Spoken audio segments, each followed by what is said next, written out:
Fala pessoal, Greg aqui na área e hoje eu vou mostrar como as odds de over e under se comportam ao longo do tempo.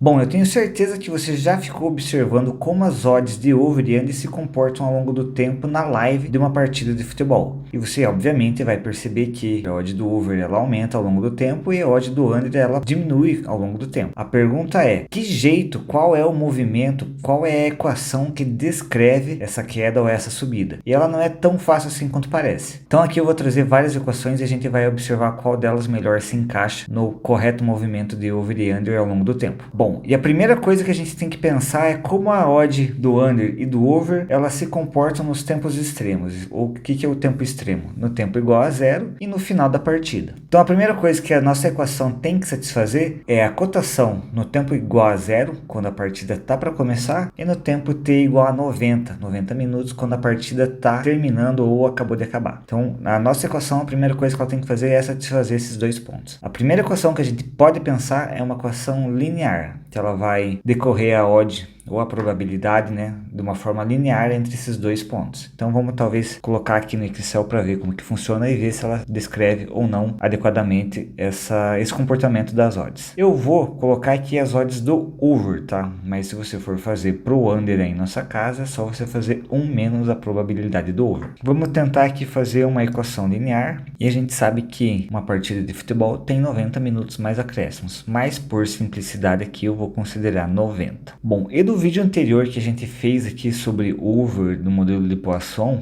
a gente viu lá que o Campeonato Brasileiro tem uma média de gols de 2,5 e a frequência de uma partida ter 0 gols é de 7,9%.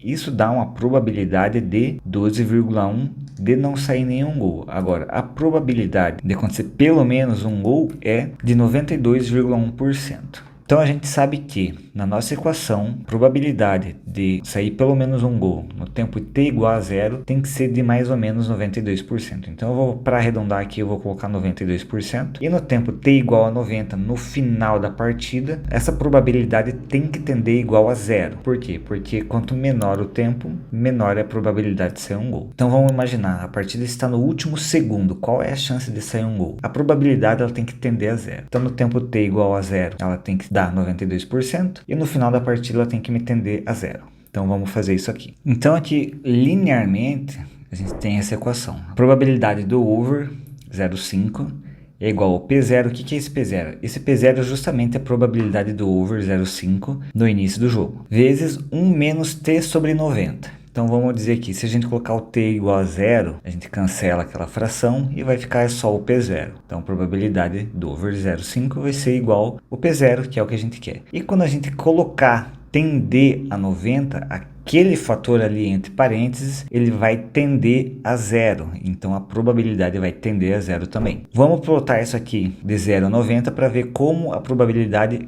evolui ao longo da partida de futebol. Só colocar aqui então P0, né? Vou colocar 0,92, que é um percentual. E vamos colocar aqui então tempo e a probabilidade.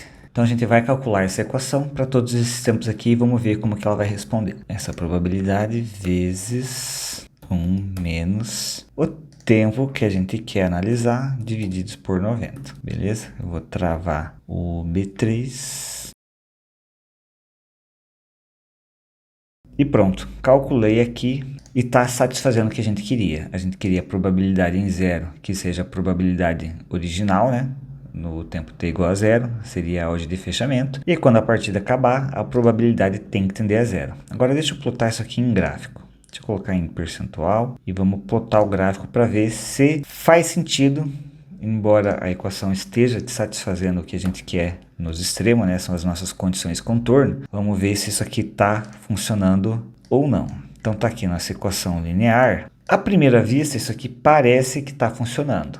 Mas se você olhar com calma, você vê que isso aqui não faz o menor sentido. Por quê? Porque uma partida de futebol que tem uma linha inicial de 2,5, que seria o Campeonato Brasileiro ali, e tem essa probabilidade de 0,92 de sair um gol. Se você olhar no intervalo de uma partida que está 0 a 0, você jamais vai encontrar uma odd de 2,17 para sair um gol. Se as casas de aposta me pagassem 2,17 no intervalo de um jogo que está 0-0 para sair pelo menos um gol, eu seria a pessoa mais rica da história do planeta Terra. Eu não estaria nem aqui gravando esse vídeo no YouTube. Infelizmente, a realidade não é essa. Então, essa nossa equação linear aqui, ela não funciona. Eu dei uma pesquisada para tentar descobrir qual é a equação que realmente descreve a evolução do over ao longo do tempo, numa partida de futebol, e eu encontrei essa equação aqui.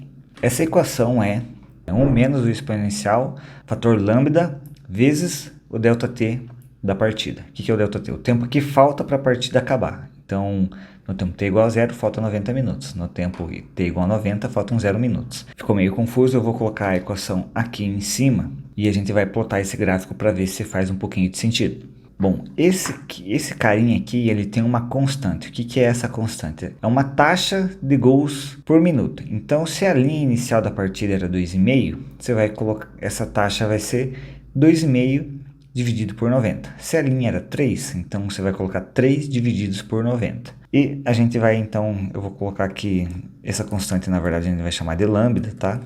E para o mesmo caso que a gente tinha aqui no Campeonato Brasileiro, na verdade 2,49, tá? Mas a gente vai colocar 2,5 para facilitar, dividido por 90, a gente tem esse lambda aqui de 0,027. E agora eu vou calcular a probabilidade por essa equação.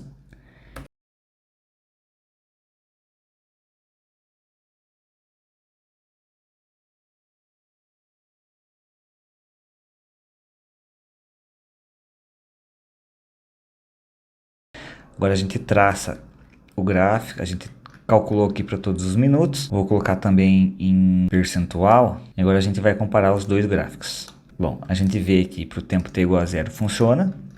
E para o tempo t igual a 90 também funciona. 0 e 92, que era o que a gente queria. Agora vamos traçar esse gráfico aqui.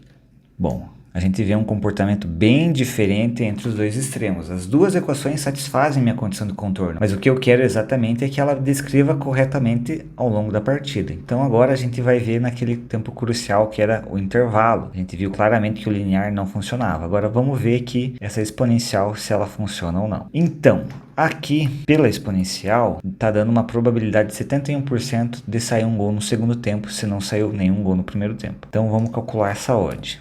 Está dando uma odd de 1,40. Vamos ver se a gente consegue achar aqui na 365 um jogo que está no intervalo e que tenha uma linha talvez de 2,5 mais ou menos. Pessoal, temos esse jogo aqui do Vasco de Independência e está pagando 5,50 para não sair nenhum gol. Então vamos calcular aqui rapidinho que está dando uma probabilidade de, tirando a comissão, sem considerar a comissão, tá? Está dando uma probabilidade de 0,18, 18% de não sair nenhum gol. Então para sair pelo menos um gol é 1 menos 0,18, uma chance aí de 80% mais ou menos para sair um gol. Essa partida tinha uma linha inicial de over 3, então eu tenho que alterar aqui o lambda, colocar 3, altera aqui todo o cálculo, né? E a gente vai chegar aqui no intervalo para ver se está coerente ou não. Então em 45 minutos, 1 sobre 78% dá 1,28. Quanto que tá pagando? Nós não temos nessa linha do vermelho. Então a probabilidade de ser pelo menos um gol é 1 menos 0,18, 81%, que tá coerente aqui com o nosso 78%, né? Tá bem próximo. Por que deu diferente? Bom, primeiro que o nosso modelo é só uma aproximação. Segundo que tem a comissão da casa. Se a gente adicionasse a comissão da casa, a probabilidade seria mais próxima dos 78%. É claro que esse modelo não resolve 100% do que é de fato o over ao longo de uma partida, mas ele é muito mais funcional que esse linear e com certeza tem na 365 essa equação aí corrigindo o over. É claro, né, que o mercado, se for um jogo grande, o mercado vai corrigir mais precisamente, porque isso vai depender de como está o jogo, quais são as chances de gols e possivelmente, vamos dizer assim, que é um mata-mata e um time precisa muito fazer um gol. Os dois precisam fazer o gol. E os dois times estão brigando para não cair. Quem vencer não cai. É claro que essa equação aqui não vai mais funcionar, especialmente aqui perto do final do jogo. Vamos dizer que continua 0-0, o jogo não sai, as duas equipes atacando muito, as duas defesas expostas. É claro que o over aqui no final do jogo ele tem que pagar menos do que vai mostrar na nossa equação. Ela é interessante para mostrar que as coisas não funcionam de forma linear. A nossa cabeça funciona de uma forma muito linear, mas o mundo real não funciona assim. O over e o under é uma delas. Beleza? Curtiu o vídeo? Se inscreve no canal, segue nós no Instagram e fica ligado para mais vídeos sobre apostas esportivas.